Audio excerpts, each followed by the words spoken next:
Okay, here are my audience members.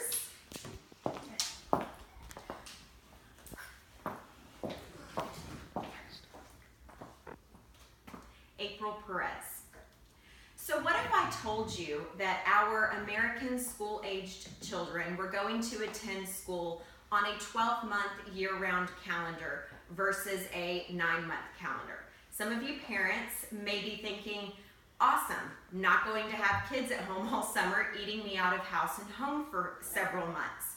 But I'm going to tell you today why a 12-month school year calendar would not keep the U.S. competitive in terms of our global standards in education.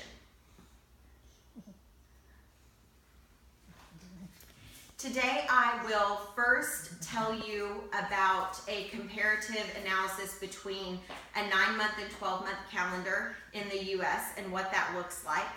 And then I will talk about education in Finland. And finally, we will end with a few additional reasons highlighting why a 12-month calendar would not keep the U.S. competitive in global education. So first, let's take a look at a comparative analysis between the traditional 9-month calendar and a balanced 12-month calendar.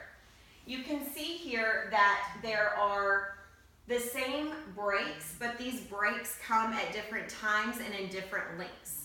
In an article in the QC Researcher by Richard Worshop, U.S. students attend school for 180 days total, regardless of whether it's 9 months or 12 months.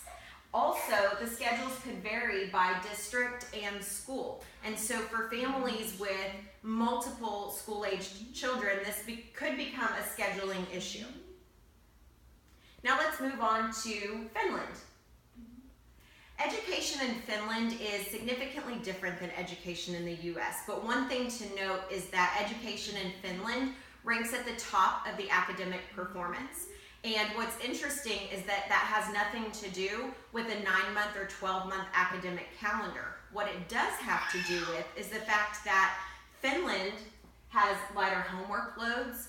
All of the teachers in Finland must have master's degrees, and they have very little to no standardized testing. So maybe the U.S. should consider implementing some of these different strategies to remain competitive in global education versus looking at changing their calendar from 9 months to 12 months year-round. And finally, I want to highlight a few more reasons why it is not a good idea to implement a 12-month academic calendar.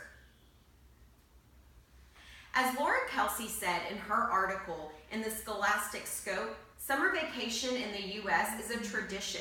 Families use this time in the United States to take vacations with their families and make everlasting memories. And if you have children who are on different schedules or do not have a long summer break, families don't have that opportunity to spend that time with their families making memories. And again, as I mentioned before, if you have multiple school-aged children who may be on different schedules altogether, the opportunity for vacations and time off basically becomes obsolete because you're having to work extracurricular activities and vacations around varying schedules.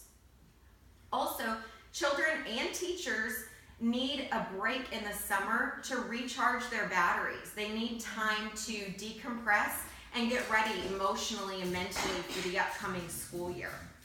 And as I mentioned before, schedule organization, a daunting task when you have different kids in different schools operating on different schedules.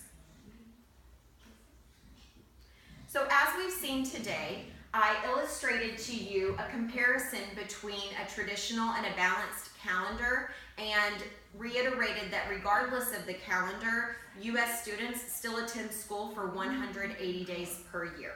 And then we talked about education in Finland and how perhaps the U.S. should consider implementing some of those strategies versus modifying their academic calendar. And finally, we highlighted a few more important reasons why the 12-month calendar versus a 9-month calendar would not help the U.S. remain competitive in the global standards for education. After hearing what I've said today, I hope you will agree that the 12-month academic school calendar will not positively affect our American children's ability to keep up with the global standards in education. Thank you. April Perez.